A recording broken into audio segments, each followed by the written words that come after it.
And Jesus was there spending time with this couple, and they were having this great, great big party. This guy right here, he had the title of governor of the feast.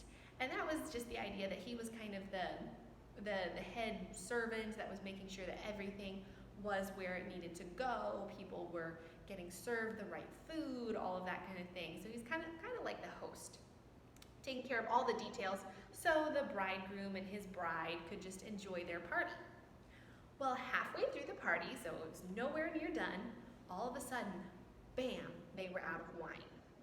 Now, when I say wine, it doesn't necessarily mean wine like alcohol. It would have been like grape juice was probably the idea behind that, with a little bit of fermentation, what makes it old, so that it would not be unhealthy for you to drink. It was actually good for your stomach.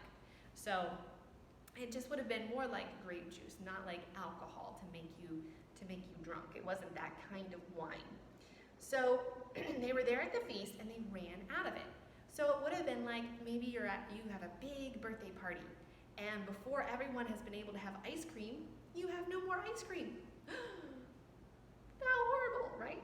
That was kind of the idea. They ran out halfway through. Not everyone had even been served. So that was a big, big problem. What are we going to do? We have no more wine. So Mary, she finds out about this very quickly, and she goes straight to Jesus. You know, when we have a problem, that's the first person we should go to is Jesus and ask for his help in solving our problem. And we need to be willing to obey and to do whatever he tells us to do. If you have a big decision to make, whatever it is, go first to Jesus and ask for his help. And so Mary, his mother, went straight to him. She knew who he was. She knew that he was the Son of God and could do anything. And so she went to him for help. She said, Jesus, we've run out of wine. Can you help fix this? Now in the Bible, it says that he addresses her as woman or mujer. Now this was not a rude thing for him to say. This was actually a very respectful thing. Today, for us, if you call your mother, hey, mujer, is that very nice?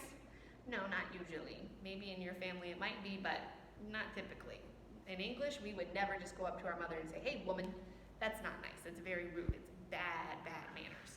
But that's not what Jesus was saying. When he said woman to his mother, it was actually a very respectful thing for him to say. He was giving her honor in that way. So that's a little difference in our cultures when we read the Bible that we have to understand. So we realize that Jesus was not being rude. He would never be rude. He was being very respectful. But his response to her was that it's not my time yet. But she knew that Jesus was going to do a miracle anyway. So she turned to the servants that were there and she said, listen, whatever Jesus tells you to do, just obey him. She knew that he had the power to solve this problem and she trusted that he was going to do it. So just like our song, Trust and Obey, she trusted that Jesus was going to do what he could to fix the problem, and she wanted the servants to obey. We need to do the same thing. When we go to God with a problem, trust that he can fix it, and obey, do whatever he says that we need to do. And all of our problems will be fixed. So Jesus, he turned to those servants and he said, okay. Now there were 6 big, big water pots. And these water pots would have held maybe about 20 to 30 gallons.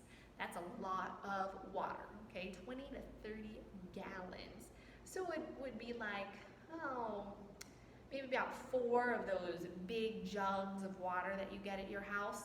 It would maybe be about 4 or 5 of those that could fit into these big, big pots. So in these pots, Jesus said, I want you to fill these up with water. Now normally these would be filled with water to wash people's feet because that was the custom. When you went into a house, you had your feet washed because everyone would walk around with sandals. A lot of people, here in Rotan, you walk around with flip-flops and your feet get very dirty, right? You walk around with flip-flops, sandalias, and your feet get dirty and nasty. So it was the same thing in Israel. It was very dusty. People only wore sandals. They didn't wear other kinds of shoes. And so their feet were very, very dirty. So when they would go to someone's house, they had to clean them off first. It was just the custom. The host would clean off his guests' feet. So that's what these big pots were for. And there would have been a lot of them because there were a lot of guests at this feast. But all the water had been used because everyone had already entered. So Jesus told the servants, fill these pots back up with water. Now the servants were probably wondering to themselves, water? We need wine, not water. What's he up to? But Mary told us to obey, so we're going to just do it. We're going to do what he says to do. So I'm sure it took them some time to gather up all the pots they could, probably go down to the well and back, and fill it up, go back to the well and back. Finally, they had filled up all 6 of these big pots of water. When they had all 6 of them all ready and filled, they were probably wondering to themselves, what's he up to? What's he going to do now? So Jesus said, okay, now I want you to pour one into a glass and take it to the governor of the feast. Pour the water into a cup and take it to the governor who's expecting wine. Okay. So they did as Jesus said, and they poured it out. And guess what? When it came out of the jug, it wasn't water anymore.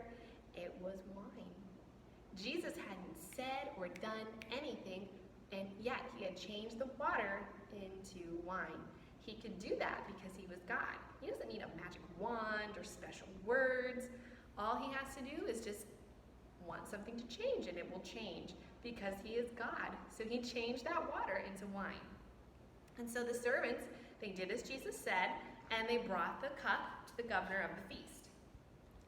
And when they presented it to him, he took a sip, and he said, wow, bring me the bridegroom, bring me the bridegroom. I wonder if the servants were wondering, oh, is this going to be good or is this going to be bad? Is this good wine or bad wine?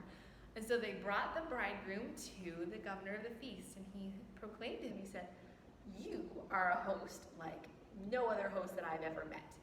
Normally, people put out all the good wine first so that once everybody is full and has had plenty, then they bring out the bad wine, the stuff, the cheaper stuff, so that because people won't notice as much because they've already been filled.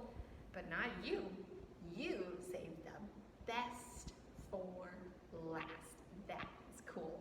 So, you are something special. This is the best wine that I have ever tasted in my entire life. Who did that? Who made that? Jesus, right? He made the best thing in the world. You know, we as people can try to solve things, fix problems on our own, but a lot of times we don't do it as well as we could. You know what? Only with Jesus can we have the best possible solution. Jesus makes things even better than we could ever fix them ourselves. So just as Mary trusted that she needed to go to Jesus when there was a problem, we too need to go to Jesus with our problems, and the way that Jesus is going to fix it will be better than anything that we could have tried to do ourselves.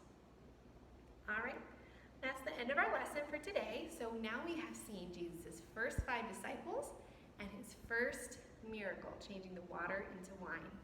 The governor had no idea what happened, but those servants did, and they started to tell people what they had seen. And so people started to hear more and more about this Jesus and be excited about who he was. And we're going to see that his reputation and people's knowledge of who he was is going to continue to spread more and more. And we'll see that more in our next lessons, all right? For now, I hope you guys have a good day. I'll see you in the next